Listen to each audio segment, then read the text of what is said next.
With you, I can be sad with you.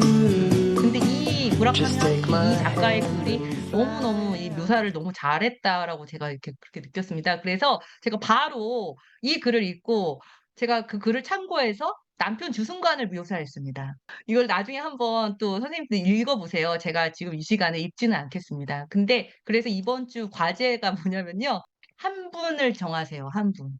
내가 묘사하고 싶은 사람 한 명을 정하십시오. 이 글대로 이 사람의 문장을 따라서 그대로 묘사해 보는 것입니다. 네. 네. 남편도 괜찮고요. 아니면 뭐 어떤 지체도 괜찮고요. 아들도 괜찮고요.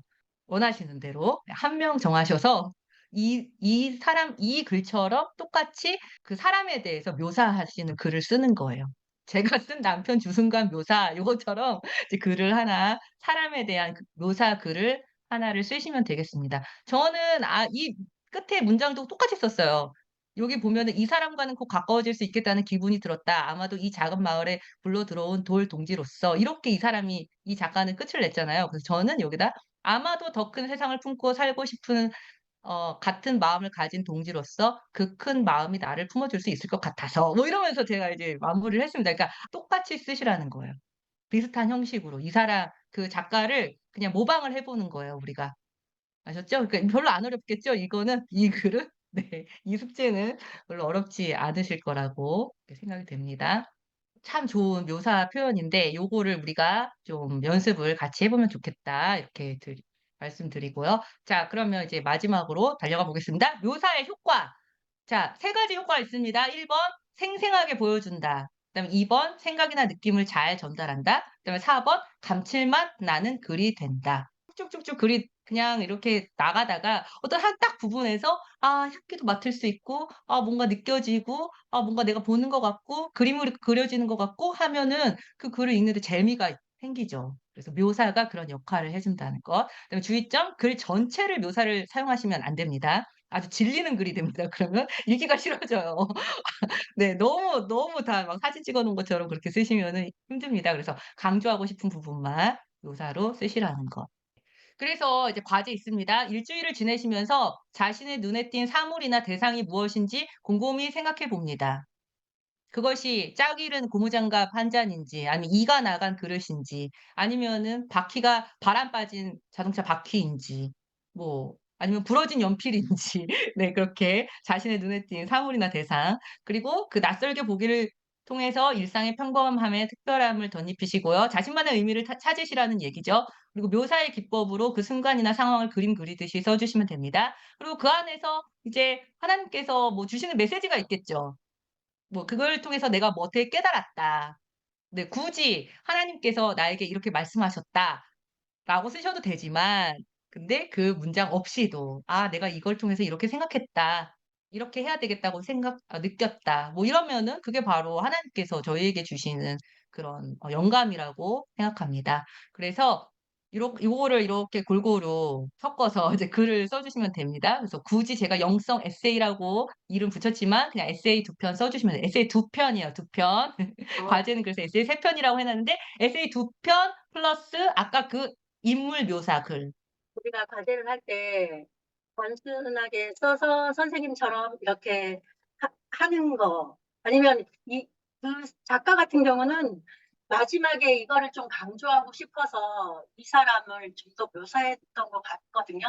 그런 어떤 서사를 가지고 좀 더 써야 할지 그냥 단순한 묘사에 그래서 집중을 해야 그런 모든 고민을 없애버리기 위해 그냥 이 글을 따라하시면 됩니다. 이 문장을 그냥 따라하시면 돼요. 이 형식을 고대로 따라하세요.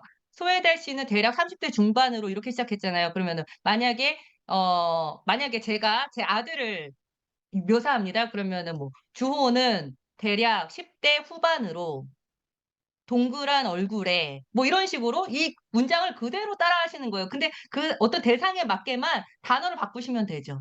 그쵸? 그러면은 안 어려우실 거예요. 그다음에 여기 보면은 자세가 바르고 자세가 나오죠. 그러면 호는 등이 좀 구부정하고 거북목처럼 되어 있다. 뭐 그러면서 뭐 덧붙일 수 있죠. "보아하니 컴퓨터를 많이 하는 것 같다."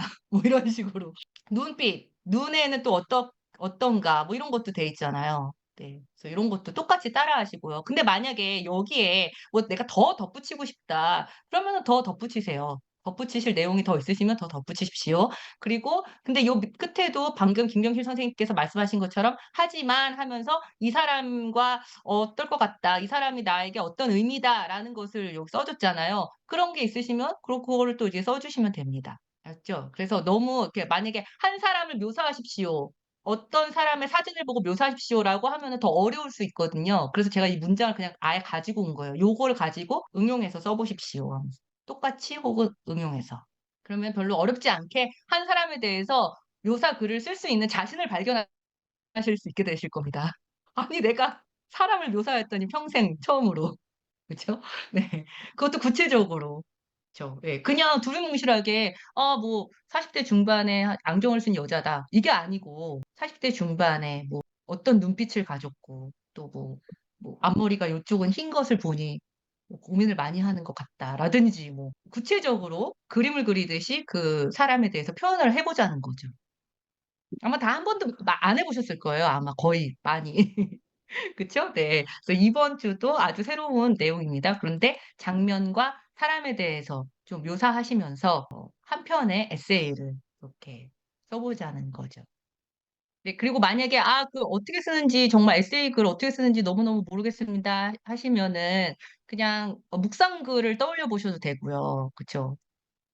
말씀 묵상이나 뭐 생활 묵상, 삶 묵상 이런 걸 하시면서 어떤 내용으로 전개할 수 있을 것인가로 생각해 보시고 그다음에 뭐 이기 분들이 쓰신 글들을 참고하셔도 됩니다. 근데 이기 분들의 글에는 이런 묘사에 대한 부분은 많이 빠져 있을 거예요. 네. 묘사는 제가 새롭게 업데이트한 부분입니다.